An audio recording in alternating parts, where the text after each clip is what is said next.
இன்றைய வசனம் தியானத்தின் தலைப்பு எழும்பி பிரகாசிப்போம். மார்க்கு 4ஆம் அதிகாரம் 21ஆம் வசனத்திலே நாம் பார்க்கலாம். பின்னும் இயேசு அவர்களை நோக்கி, விளக்கை தண்டின் மேல் வைக்கிறதற்கே அன்றி மரக்காலின் கீழாகிலும் கட்டிலின் கீழாகிலும் வைக்கிறதற்கு கொண்டு வருவார்களா என்று கேட்டார். இயேசு சீஷர்களுக்கு தேவனுடைய ராஜ்யத்தின் இரகசியத்தை கற்றுக் கொடுக்கும் போது இவ்வாறு கேட்டார். இயேசு இந்த உலகத்திற்கு ஒளியாக இருக்கிறார்.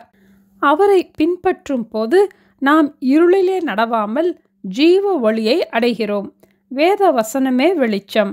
சூரிய வெளிச்சத்திலிருந்து சந்திரன் வெளிச்சத்தை பெற்று பிரதிபலிக்கிறது.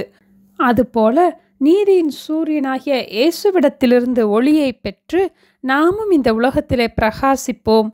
ஆண்டவரோடு இணைந்திருக்கும் போது நாமும் பிரகாசிக்க முடியும். வெளிச்சம் சந்தோஷத்தை கொடுக்கும்.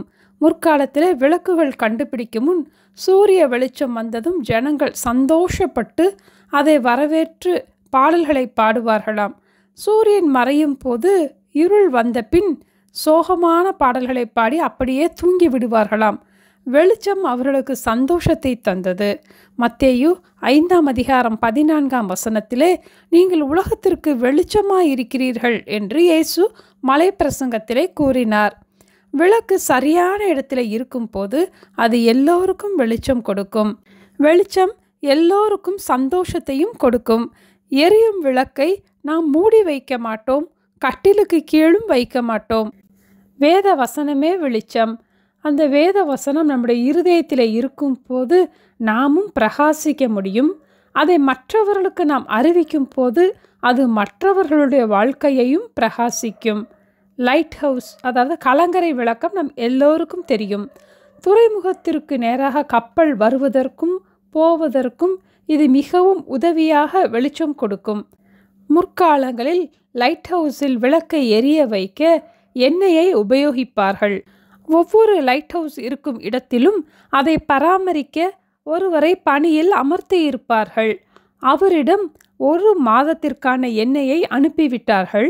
ஒரு நாள் இரவிலே பக்கத்து கிராமத்தில் இருக்கும் வயதான அம்மா குளிர் அதிகமாக இருப்பதால் குளிர்காய தீயை பற்ற வைப்பதற்கு சிறிது எண்ணெய் தாருங்கள் என்றார்கள். இவர் இரக்கப்பட்டு எண்ணெயை கொடுத்தார். அடுத்த நாள் ஒருவர் வீட்டில் பிள்ளைகள் படிப்பதற்கு விளக்குக்கு கொஞ்சம் எண்ணெய் தாருங்கள் என்று கேட்டதும் சிறிதளவு எண்ணெய் கொடுத்தார்.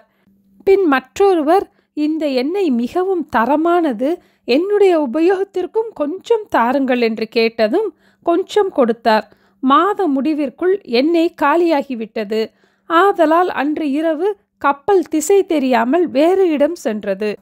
இதை அறிந்து அதிகாரிகள் விசாரணை செய்ய வந்து, இவரிடத்திலே நாங்கள் கொடுத்த நோக்கத்திற்காக மட்டும்தான் இந்த எண்ணெயை உபயோகிக்க வேண்டும். உன்னுடைய இந்த செயல் எத்தனையோ கப்பல்களை திசை மாற செய்துவிட்டது. எரிய வேண்டிய லைட் ஹவுஸ் விளக்கு எரியாததால் கப்பல் திசை மாறி சென்று விட்டது என்றார். ஜீவ வசனத்தை பிடித்து கொண்டு உலகத்திலே சுடர்களைப் போல பிரகாசிக்கிற நீங்கள் என்று பிலிப்பியர் 2ஆம் அதிகாரம் 14ஆம் வசனத்திலே நாம் வாசிக்கிறோம். வசனம் நம்மில் இருக்கும் போதுதான் நாமும் பிரகாசிக்க முடியும். நம் பிரகாசத்தை சூழ்நிலைகள் மூடிவிடாதபடி நம்மை காத்து கொள்ளுவோம். எண்ணெய் இருந்தால்தான் லைட் ஹவுஸில் விளக்கு எரியும். அதுபோல வேத வசனம் நம்மிடத்திலே இருந்தால் நாம் ஆண்டவருக்காக எழும்பி பிரகாசிக்க முடியும். ஆதலால் வேத வசனங்களை தினமும் நாம் வாசிக்க, கற்றுக்கொள்ள, அதன்படி நடக்க பிரயாசப்படுவோம். நாம் கற்றுக்கொள்ளும் போது நம்மில பிரகாசிக்கிற அந்த வெளிச்சம் அநேகருக்கு ஆறுதலாக, ஆசீர்வாதமாக, வழிகாட்டுகிறதாக, குணமாக்குகிறதாக இருக்கும். நம்முடைய ஆயுசு நாட்களிலே நாம் ஒவ்வொரு வசனத்தையும் எத்தனை தடவை வாசித்திருக்கிறோம், எப்படி தியானித்திருக்கிறோம் என்று ஆண்டவரும் கவனிப்பார். அவருடைய வேதத்தை தியானிக்கிறவர்களுக்காக ஞாபக புஸ்தகத்திலே எழுதி வைக்கிறார் என்று மல்கியா 3:16 நாம் பார்க்கிறோம். நாம் கற்ற வேத வசனங்களை மூடி வைக்காமல் மற்றவர்களுக்கும் எடுத்து சொல்லுவோம். நாமும் ஆசீர்வதிக்கப்படுவோம்.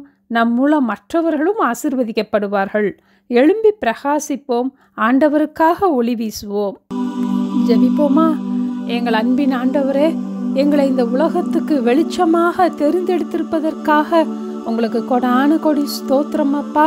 நாங்களும் வேத வசனங்களை அதிகமாக வாசிக்க, தியானிக்க, அதை கற்றுக்கொள்ள, அதை கை கொண்டு நடந்து மற்றவர்களுக்கும் உம்முடைய வார்த்தைகளை கற்றுக் கொடுப்பதற்கு எங்களுக்கு உதவி செய்ய வேண்டுமாய் ஜெபிக்கிறோம் அப்பா.